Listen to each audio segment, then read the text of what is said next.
మీరు ఇంజనీరింగ్ చేశారా? జాబ్స్ కోసం సెర్చ్ చేస్తున్నారా? 3600 మందికి పైగా స్టూడెంట్స్ కి జాబ్స్ వచ్చేలా చేసిన code Gyan 100 days software course లో జాయిన్ అవ్వండి. మీ కెరియర్ ని బిల్డ్ చేసుకోండి.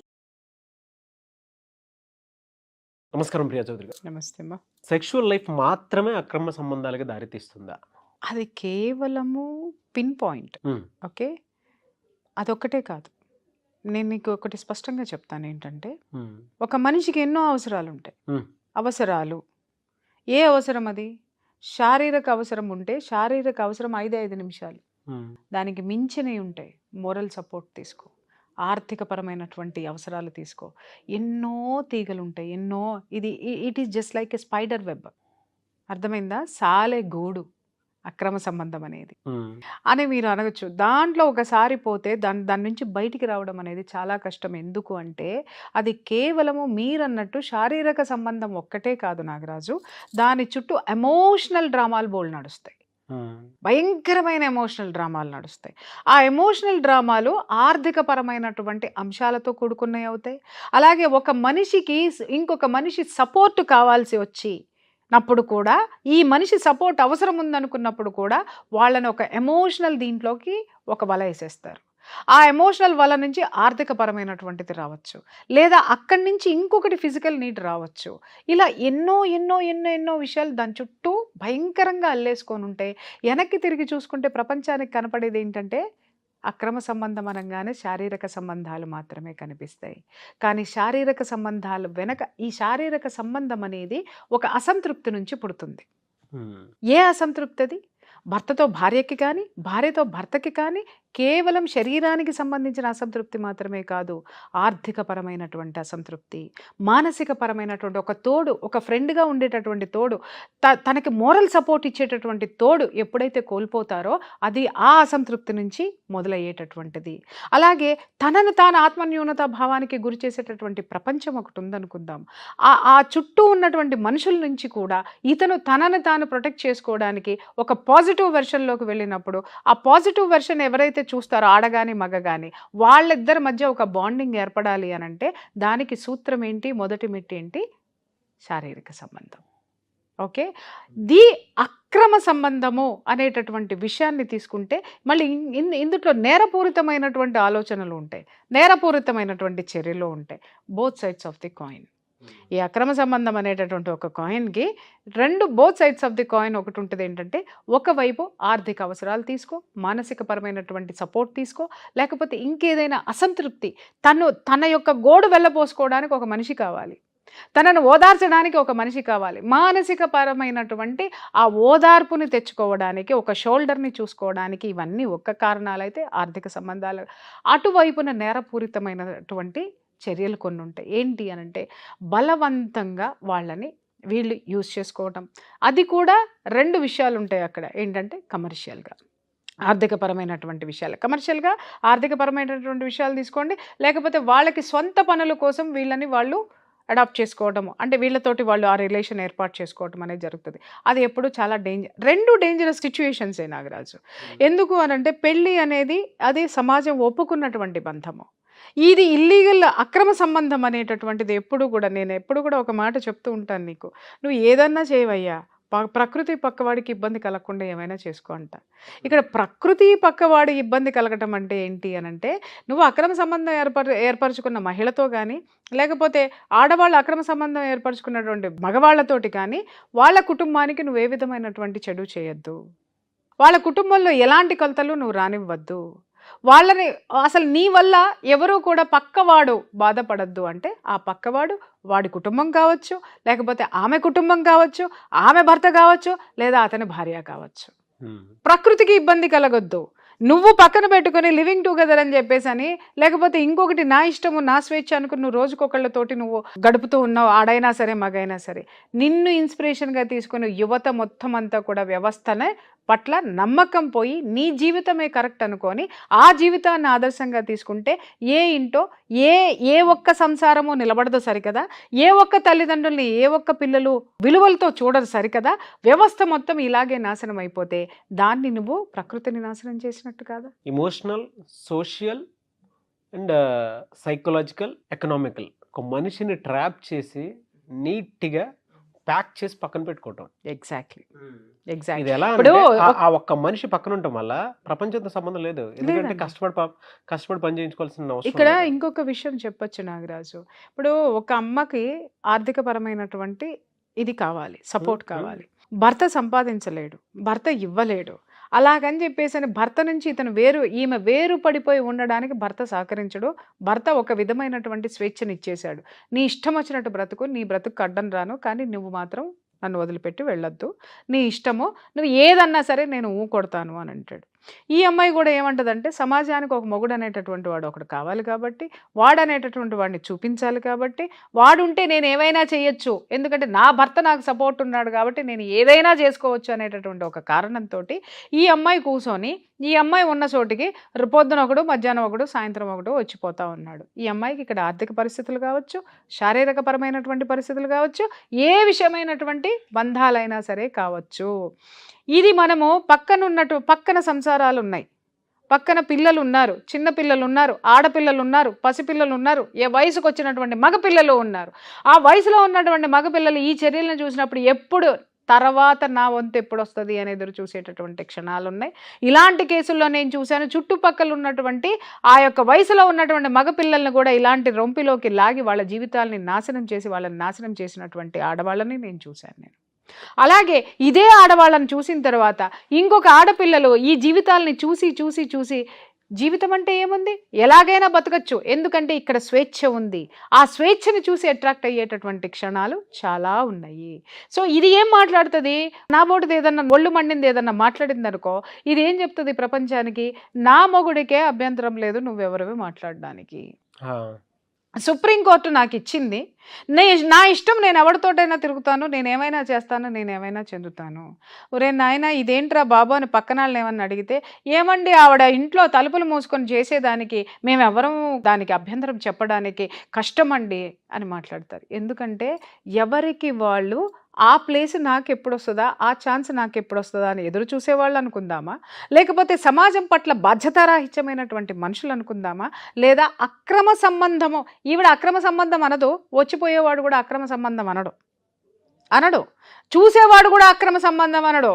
ఎందుకంటే ఆవిడ జీవితం ఆవిడ అంటారు. సఫరర్స్ ఎవరు, వయసు వచ్చినటువంటి మగపిల్లలు ఉన్నటువంటి తల్లిదండ్రులు, అలాగే ఆడపిల్లలు పెరుగుతున్నటువంటి తల్లిదండ్రులు, వీళ్ళు సఫరర్స్. మళ్ళీ ఇంకొక విషయం వీళ్ళకి మొత్తము ఆ చుట్టుపక్కల ఉన్నటువంటి సమాజంలో ఆ ఏజ్లో ఉన్న వాళ్ళందరూ వీళ్ళకి సపోర్ట్ పలుకుతారు. అదేంటో నాకు అర్థం కాదు. ఎందుకు అని అంటారేమో, వాళ్ళ జీవితంలో ఉన్న అసంతృప్తులన్నీ ఏవైతే ఉన్నాయో వీళ్ళు ఫుల్ఫిల్ చేస్తూ ఉంటారనమాట. ఇది తప్పు కాదు అనేటటువంటి దాన్ని ప్రూవ్ చేసేసి సమాజాన్ని భ్రష్టు పట్టించి అవతల పారేస్తారు. ఇది ఒక విధమైనటువంటి క్యారెక్టర్, రైట్. ఇంకొక క్యారెక్టర్ ఉంటుంది, దానికి ఏంటి అని అంటే దాని ఆర్థిక అవసరాలు తీరాలి. ఒక మగాడు ఆడెవడైనా సరే ఆ 16 ఏళ్ల నుంచి 60 ఏళ్ల లోపు, 60 ఏళ్ళు దాటచ్చు, 70 ఏళ్ళు దాటచ్చు, 100 ఏళ్ళు దాటచ్చు, దీనికి భ్రష్టు పట్టించేసుకున్న జీవితానికి ఒకడు తోడు పెట్టుకుంటే వాడి వల్ల ఆర్థికపరమైనటువంటి లావాదేవీలు కానీ, లేకపోతే వాడిని అడ్డం పెట్టుకొని అది బ్రతికేసేసి దాని చుట్టూ ఒక ఫెన్సింగ్ ఏర్పాటు చేసుకుని వాడి కాపురాన్ని, వాడి పిల్లల్ని, వాడి దీన్ని మొత్తం భ్రష్టు పట్టించేసి ఒక కుటుంబాన్ని రోడ్డు మీదకి లాగేసి వాడి బిడ్డలకి కనీసం వాడి చేత కూడు కూడా పెట్టించినటువంటి క్యారెక్టర్స్ పోళ్ళని ఉన్నాయి. వీటిల్ని అక్రమ సంబంధాలు అంటారు. నాకు విచ్చలవిడితనానికి ఒక సపోర్ట్ సిస్టమ్ కావాలంతే. అంతే. ఈ సపోర్ట్ ఎవరు వస్తారు, మళ్ళీ నేను ఇందాక చెప్పాను చూసారు, ఈ క్యారెక్టర్లన్నీ యాడ్ అవుతాయి అన్నమాట. ఇందాక నేను చెప్పిన క్యారెక్టర్స్ అన్ని ఇవన్నీ ఒక గ్రూపు. ఆ గ్రూపు ఎంత బలంగా ఉంటుంది అనంటే అని అవి ఫీల్ అవుతాయి, మేము చాలా బలంగా ఉన్నామని ఫీల్ అవుతాయి. ఒక్కటి గుర్తుపెట్టుకోండి, ఎప్పుడైతే నేను రెండే చెప్పా, ప్రకృతికి పక్కవాడికి ఇబ్బంది కలగకుండా నువ్వు ఏమన్నా చెయ్యి, గెలుపు నీదే. ఎప్పుడైతే ఈ ఇబ్బంది మొదలవుతుందో, ఒకటి 1+1 1+1+1+1+1 యాడ్ చేసుకుంటూ పోతే ఇక్కడ నువ్వు ముగ్గురే మిగులుతారేమో, నలుగురే మిగులుతారేమో, యువతల 100 మంది సిద్ధంగా ఉంటారు మీకు. ఎందుకంటే అంత సఫరర్స్ ఉంటారు మీ చుట్టూ. ఇవాళ ఏమీ చేయలేదు ఎందుకంటే వాడు ఒకడే కాబట్టి, రేపొద్దున నీ చర్య వల్ల వీడికి ఒకటి యాడ్ అవుతాడు, వీడికి ఇంకొకటి యాడ్ అవుతాడు, వాడికి ఇంకొకటి యాడ్ అవుతాడు. గడిచే కొద్దీ అవతల బలం పెరుగుతుంది, నువ్వు తగ్గుతావు. అది ఒక్కసారి ఫోర్స్లోకి వచ్చినప్పుడు నీ జీవితం డేంజర్లోకి వెళ్తుంది. ఇక్కడ ఎమోషనల్ డ్రామాస్ నడుస్తాయి నాగరాజు. ఆర్థికపరమైనటువంటి అంశాలు తీసుకోండి, మోరల్గా తీసుకోండి. ఎందుకు అనంటే ఎవడైనా ఒంటరిగా ఉన్న మగాడు కనిపించాడంటే లటక్కని పట్టుకుంటారు. ఒంటరిగా ఉన్న ఆడవాళ్ళ జోలికి వచ్చే మగవాళ్ళ గురించి చెప్తా. వీళ్ళు ఏం మాట్లాడతారు అని అంటే, నా భార్య నాకు అస్సలు సహకరించదు మొదలెట్టేసి వీడి మీద వీడికి సింపతి తెచ్చేసుకుంటారు అవతల ఆడదాని పట్ల. అయ్యో, ఎందుకంటే అవతల కనిపిస్తూ ఉంటుంది, అది నాలాంటిది అనుకో నోరేసుకుని అరుస్తూ ఉంటుంది, సమాజం మీద అరిచేస్తూ ఉంటుంది, ఇంట్లో అరిచేస్తూ ఉంటుంది. కారణం ఏంటంటే ఒక డిసిప్లిన్తో ఉండాలని అరుస్తుంది, కానీ దానికే నోటుదోల కాదు అరవటం. ప్రపంచానికి ఏం చూపిస్తాడు అని అంటే, ఈ నోటి ద్వారా ఏదైతే ఉందో ఆ నోరు పెట్టుకుని అరిచేటటువంటి దాన్ని వీడి తప్పేంటనేది ఎవడికి చెప్పడు, ఎందుకు అరిచిందో చెప్పడు, అరుస్తూనే ఉంటుంది అనే దాన్ని మాత్రమే ప్రచారం చేస్తాడు. నెంబర్ 1. రెండోది ఏం చేస్తాడు అనంటే, నేను అనేటటువంటి పదార్థము అనే దాని చుట్టూ ఒక సింపతి వెబ్ని గూడుని అల్లేస్తాడనమాట. డెవలప్ చేసేస్తాడు, భయంకరంగా డెవలప్ చేస్తాడు. వీళ్ళు ఏం చేస్తారు, ఈ పిచ్చముండలు ఏం చేస్తారంటే, అయ్యో వీడు ఇంత ఇదైపోతున్నాడు పాపం, అసలు వాళ్ళ ఆవిడ దేకనే దేకదంటండి, అసలు ఒక్కసారి కూడా ఫోన్ చేయదండి పొద్దున్న నుంచి, చూసావారా నీతో ఇంతసేపు నేను కూర్చొని ఉన్నాను, నా కోసం ఒక్కసారన్నా ఫోన్ చేసిందా అనగానే దీనికి ఒక జాలి ఏర్పడి, అయ్యో వీడు ప్రపంచంలో ఒక్కడే అయిపోతున్నాడే అనుకొని ఈ అప్ప ఏం చేస్తుంది, ఈ అమ్మాయికి వాడికి సంబంధం ఏముండదు, బాగున్నారా అండి, టిఫిన్ చేశారా, జాలి. మళ్ళీ మధ్యాహ్నం ఒక ఫోను, భోజనం చేశారా, మళ్ళీ సాయంత్రం ఒక ఫోను, భోజనం చేస్తారా. ఇలా మొదలైనటువంటి ప్రేమ కాల్స్ చాటింగ్లోకి వెళ్ళి, ఆ చాటింగ్ కాస్త బూత్ చాటింగుల్లోకి వెళ్ళి, ఆ బూత్ చాటింగులు కాస్త స్వయంగా ఎక్స్పీరియన్స్లోకి వెళ్ళిపోయి, ఆ ఎక్స్పీరియన్స్ నుంచి కపురాలు కూల్చేసుకుని రోడ్డు మీద పడిపోవటం, లేదా ఎవడో ఒకటి బలి, అటు ఇల్లాలన్నా బలవ్వాలి, లేదా వచ్చిన అమ్మాయి అన్నా బలవ్వాలి. దీనివల్ల ఎవరికి లాభం నాగరాజు, ఎవరికి లాభం, ఎవరికి చెప్పమంటావా? ఈ దేనికోసం అయితే స్వార్థంతో ఇక్కడ ఏ పిన్ పాయింట్ అన్నాను చూసావా నేను, ఏ ఇత్తనం అయితే వేస్తాడో వాళ్ళు లాభపరులు. ఎన్ని రోజులండి ఇలా సాగినంత కాలము. నేను ఇందాక చెప్పా, ప్రకృతి పక్కవాడు ఇబ్బంది పడనంత వరకు. పక్కవాడు బలంగా ఉన్నాడు అనుకో, ఇబ్బంది పడేటట్టు ఉంటాడు, యాస్ తొక్కితే నేల కతుక్కుంటావు, లేవని కూడా లేవు. ప్రకృతి ఇబ్బంది పడుతుంది అనుకో, ఎక్కడ తొక్కాలో ప్రకృతి తెలుసు, తీసుకెళ్ళి నిన్ను ఎక్కడ ఏం పెట్టాలో, ఏ విధంగా విరుచుకు పడిపోవాలో ఆ విధంగా విరుచుకు పడిపోతుంది. ఇక్కడ నేను మాట్లాడేది ప్రకృతి అంటే అది వ్యవస్థ కావచ్చు, లేకపోతే వీళ్ళ యొక్క యాటిట్యూడ్ సమాజం కావచ్చు, ఏదైనా కావచ్చు. ఆ ప్రకృతి ఎవరి రూపంలో వీళ్ళకి పులి స్టాప్ పెట్టాలో ఆ రూపంలో వీళ్ళకి పులి స్టాప్ పెట్టి అవతల పడేస్తుంది. కాబట్టి వీళ్ళిద్దరి చేతిలో ఏదో ఒక రోజు డెఫినెట్గా వాళ్ళు పాఠం నేర్చుకోవాల్సింది. స్నేహం వేరు నాగరాజు, అక్రమ సంబంధం వేరు. ఆ రెండింటికి తేడా తెలుసుకోండి. స్నేహం ఎప్పుడు ఏమీ ఆశించదు, అక్రమ సంబంధంలో మ్యూచువల్ బెనిఫిట్స్ చాలా క్లియర్గా కనిపిస్తాయండి 100%. కానీ ఇందులో బెనిఫిట్స్ కాదు, ఇన్వెస్ట్మెంట్ మాత్రమే కనిపిస్తుంది, అది కూడా ఇచ్చి పుచ్చుకోవడమే. అంటే చాలా మందికి మనం ఇప్పుడు మాట్లాడుకున్న టాపిక్ చాలా ఫన్గా ఉంటుంది, ఈ రోజుల్లో ఏమి లేవు పెద్ద, వీళ్ళు ఏదో కూర్చుని మాట్లాడుతున్నారా అని, కానీ సఫరర్స్కి ఇదేంటి అనేది తెలుస్తుంది బాగా. బట్ ఒకటి మాత్రం చెప్పగలుగుతాను, ఇక్కడ పాయింట్ అక్రమ సంబంధాల్లో సెక్స్ అనేది పెద్ద పాయింట్ కాదు, కానీ మిగతా విషయాలు మాత్రం చాలా వ్యాలిడ్ పాయింట్. అది మిగిలిన విషయాలని, మిగిలిన లాభాలని తెచ్చుకోవడానికి ఇది కేవలం సూత్రం నాగరాజు, ఇది లింక్, ప్రిన్సిపల్, హుక్, ఇది హుక్ మాత్రమే. అది అక్కడ ఆ మనిషి అవతలకు పోకుండా ఉండాలి అనంటే ఆ బంధాన్ని హుక్ చేసేది ఈ యొక్క 3 అక్షరాలు అనమాట. ఎమోషనల్ గాను, ఎకనామికల్ గాను, సోషల్ గాను, సైకలాజికల్ గాను కంప్లీట్గా చెప్పాలంటే మీ వరల్డ్ మొత్తాన్ని వేరే ఒక చోట ఇన్వెస్ట్ చేసేటివే, మళ్ళీ అందులో నుంచి రిటర్న్ ఎక్స్పెక్ట్ చేయదు, రాదు కూడా.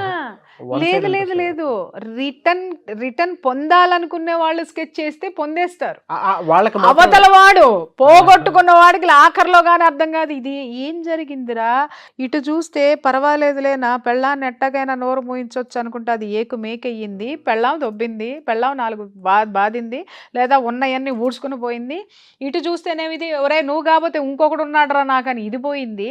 అసలు ఇన్ని సంవత్సరాలు నేను ఇంత కష్టపడి సంపాదించుకున్నటువంటి ఈ పరువును కానీ దీన్ని కానీ చివరికి నేను ఎక్కడ తాకట్టు పెట్టానా అని ఆడ ఆలోచించుకునే లోపు మృత్యువు తలుపు తట్టి దా దా దా అని పిలుస్తుంది అన్నమాట. మీరు చెప్తుంటే రక్త కన్నీరు సినిమా గుర్తొస్తుంది నాకంటే, సినిమా కాదు ఇది, ఉపేంద్ర, అది ఉపేంద్ర రమ్యకృష్ణ కోసం అని చెప్పేసి ఇంట్లో ఉన్న వైఫ్ ని వదిలేసి రమకృష్ణ కోసం అని చెప్పేసి వెళ్ళిపోతారు, రమకృష్ణ గారి కోసం వెళ్ళిపోతారు మొత్తం సినిమా. చివరికి ఏంటంటే మనోడికి కుష్టు వ్యాధి వచ్చేస్తుంది, అది కుష్టి వచ్చినప్పుడు ఒక్కొక్క అది separate room లో రక్త పెట్టేస్తారు. కన్నీరని నిజంగానే ఒక నాటకం ఉంది. ఓకే. మన నాగభూషణం గారు ఉన్నారు కదా, చనిపోయారు ఆయన, మన ఆర్టిస్ట్ నాగభూషణం విలన్ క్యారెక్టర్స్ వేస్తారు. ఆ రక్త కన్నీరు నాటకంలో ఆ ఉపేంద్ర క్యారెక్టర్ ఆయన వేసేవాడు నాటకంలో. ఆయనకు ఒక పేరు కూడా ఉంది, రక్త కన్నీరు నాగభూషణం అని. చివరికి కుష్టు వ్యాధి వచ్చేసి ఎవ్వరు చూడరు, చివరికి భార్య కూడా చీకొట్టేసి వెళ్ళిపోతుంది. వాడు సాధించింది ఏంటి, చివరికి వ్యామోహంలో కొట్టుకుని పోయి కుష్టు వ్యాధిని సాధించాడు, దిక్కులేని చావుని పొందాడు. ఈ రెండే పొందుతారు నిజంగా, ఆడైనా మగైనా చెప్తున్నానండి. ఏదో కాకపోతే అక్కడ మగవాడిని, ఆ రోజుల్లో మగవాళ్ళ మేల్ డామినేషన్ ఉంది కాబట్టి చూపిస్తున్నారు. ఇవాళ ఫీమేల్ కూడా మేమేం తక్కువ అని ముందుకెళ్తున్నారు కాబట్టి చివరికి అందరి బతుకులు ఆ రక్త కన్నీరు నాగభూషణమే. అంతే. ఇలాంటి వ్యవహారాలన్నీ కూడా. ఎండింగ్ అదిరిపోయింది. ఎనీవేస్ థ్యాంక్ యూ అండి, thank you so much Priya Chakravarthy గారు. Thank you.